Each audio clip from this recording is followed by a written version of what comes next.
நிலா பண்ண வேலையால எல்லாருமே ரொம்ப சந்தோஷமா இருக்காங்க. இந்த நிலாவ எல்லாருமே வந்து வீட்ல பாராட்டுறாங்க. அத பார்த்து நிலா நான் என்ன பண்ணிட்டேன்? நான் உண்மைய தான் வந்து சொன்னேன். உண்மையிலேயே சேரனா மாதிரி யாராவது வர முடியுமா? அவர தப்பா சொன்னா எனக்கு கோவம் வராதா? அப்படி சொல்லிட்டு இருக்காங்க. உடனே சோழன் நிலா நீக்காண்டி இல்லன்னா அவ்வளோதான் நிலா. உண்மையிலேயே நீங்க கிரேட்டுங்க அப்படின்றாங்க. அண்ணி உண்மையிலேயே ரொம்ப பயந்துட்டேன் அண்ணி. தேங்க்ஸ் அண்ணி அப்படின்றாங்க. அதே மாரி பாண்டியனும் வந்து தேங்க்ஸ் சொல்றாரு. எல்லாரையும் பார்த்து நிலா சந்தோஷமடைறாங்க. சரி இன்னைக்கு நான் சமைக்க போறேன். ஐய்யய்யோ! அண்ணி நீங்க வந்து எங்கள காப்பாத்துறீங்க. சரி சமைச்சலாம் அப்படின்னு உங்களுக்குலாம் ஒன்றும் முடியலையா அப்படி சொல்லி டென்ஷனாக வராங்க. எல்லாம் சந்தோஷமாக இருக்கிறத பார்த்து சேரன் வந்து அவ்வளோ சந்தோஷமாக இருக்காரு. உடனே நிலா கிட்ட வந்து சொல்கிறார், உன்னால் எப்படிப்பா இப்படிலாம் முடியுது?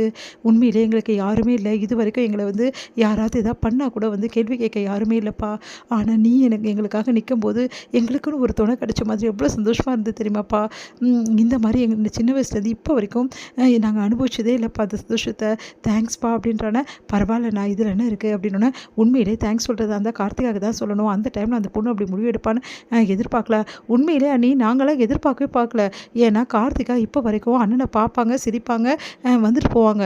ஆனால் இது வரைக்கும் நின்னதே கிடையாது அண்ணனுக்காக. அண்ணனுக்காக மட்டும் கிடையாது, அவங்க குடும்பத்தை எதிர்த்து எந்த ஒரு வார்த்தையும் பேச மாட்டாங்க.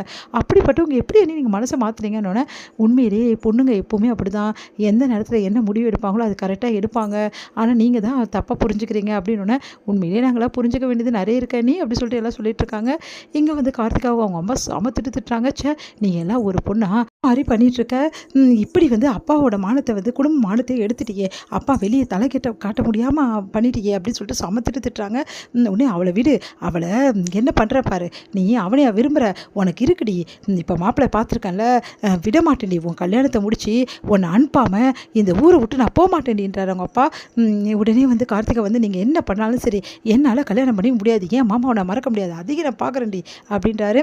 இங்கே வந்து என்ன பண்ணுறாங்க, நிலா வந்து அவங்க அண்ணியை வந்து மீட் பண்ணுறாங்க. அவங்க அண்ணி வந்து, நிலா என்னை நீ மீட் பண்ண ஒத்துக்கிறதே பெரிய விஷயம் அப்படின்னு, என்ன நீ இப்படிலாம் பேசுகிறீங்க அப்படின்னோடனே, இப்போ இல்லை நிலா உண்மையிலேயே எனக்கு ரொம்ப கஷ்டமாக இருந்தது, உண்மையை நான் எந்த தப்பும் செய்யலை நிலான்னொன்னே, எனக்கு தெரியும் நீ நான் புரிஞ்சுக்கிட்டேன் அப்படின்றாங்க. உடனே வந்து நடந்த விஷயத்தை எல்லாத்தையுமே வந்து சொல்கிறாங்க நிலா. இந்த மாதிரி இந்த சூழ்நிலை தான் எனக்கும் வந்து சோழனுக்கும் கல்யாணம் நடந்தது அண்ணி, இதெல்லாம் நான் சொல்கிறதுக்கு உங்ககிட்ட ட்ரை பண்ணேன், ஆனால் சொல்ல முடியல, ப்ளீஸ் அண்ணி அப்படின்னோடனே, சரி நிலா இதெல்லாம் கரெக்டு தான், ஆனால் சோழனையும் வந்து சட்டப்படி வந்து ஹஸ்பண்ட் ஒய்ஃபு, அதனால் வந்து யாருமே எதுவுமே பண்ண முடியாது, இது உண்மையிலேயே நீ கல்யாணம் இல்லைன்னு நினச்சாலும் இது கல்யாணம் தான் நிலா, சட்டப்படி நீ சோழனோட ஒய்ஃப் தான் அப்படின்னு ஒன்று அதிர்ச்சி அடிக்கிறாங்க. நிலா நீங்கள் என்ன நீ சொல்கிறீங்க அப்படின்னு, ஆமாம் நீ சோழன்கிட்ட முதல்ல டைவர்ஸ் வாங்கணுன்னா அப்படியே அதிர்ச்சி அடிக்கிறாங்க. ஏன் நீ அப்படின்னு, நீ எவ்வளோ சீக்கிரம் வாங்குறியோ அவ்வளோ சீக்கிரம் நல்லது, அப்போ தான் வந்து சீக்கிரமாகவே வந்து இந்த பிரச்சனை தீரும், சோழன் டைவர்ஸ் கொடுக்க மாட்டேன்னு சொன்னால் நீ என்ன பண்ணுவேன்னு, நீ என்ன நீ இப்படி பயமுறுத்துறீங்க, சொன்னது கேளுமா அப்படின்னு, சரின்னு சொல்லிட்டு நிலா வீட்டுக்கு போகிறாங்க. சோழனை மீட் பண்ணுறாங்க. உங்ககிட்ட கொஞ்சம் பேசணுங்க அப்படின்றாங்க. என்ன விஷயம் அப்படின்னு, ப்ளீஸ் நம்ம 2 பேரும் டைவர்ஸ் பண்ணிக்கலாம், மியூச்சுவலாக பிரிஞ்சிடலாம் அப்படின்னு சோழன் அதிர்ச்சி அடைகிறாரு.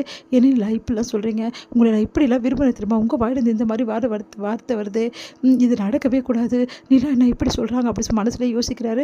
என்னங்க யோசிக்கிறீங்க அப்படின்னோடனே, எதுக்காகங்க இப்போ டைவர்ஸ் பற்றிலாம் பேசுகிறீங்க அப்படின்னோடனே, ஆமாங்க எவ்வளோ நாள் தான் நம்ம இப்படி இருக்க முடியும் சொல்லுங்கள், சட்டப்படி நம்ம கணவன் மனைவி, அது வந்து இருக்கக்கூடாதுல்ல, நம்ம 2 பேரும் நடந்தது வந்து உண்மையான கல்யாணம் இல்லைங்க, அப்போ ஏங்க நம்ம சட்டப்படி கணவன் மனைவியாக இருக்கணும் அப்படின்னோடனே அதிர்ச்சி அடைகிற, என்ன இவ இப்படிலாம் பேசுகிறா அப்படின்னு சொல்லிட்டு, இங்கே பாருங்கள் சீக்கிரமாகவே நம்ம டைவர்ஸ் பண்ணணும், அதுக்கு எது ஏற்பாடு நீங்கள் பண்ணுங்கள், ஏதாவது ஒரு வக்கீலை பார்க்கலாம், முதல்ல வக்கீல் கிட்ட டிஸ்கஸ் பண்ணுவோம், அதுக்கப்புறம் வந்து மியூச்சுவலாக பிரிஞ்சிடலாங்க, ஓகேவா அப்படின்னோடனே அதிர்ச்சி அடைகிறாரு. சரிங்க அப்படி சொல்லிட்டு போகிறாங்க.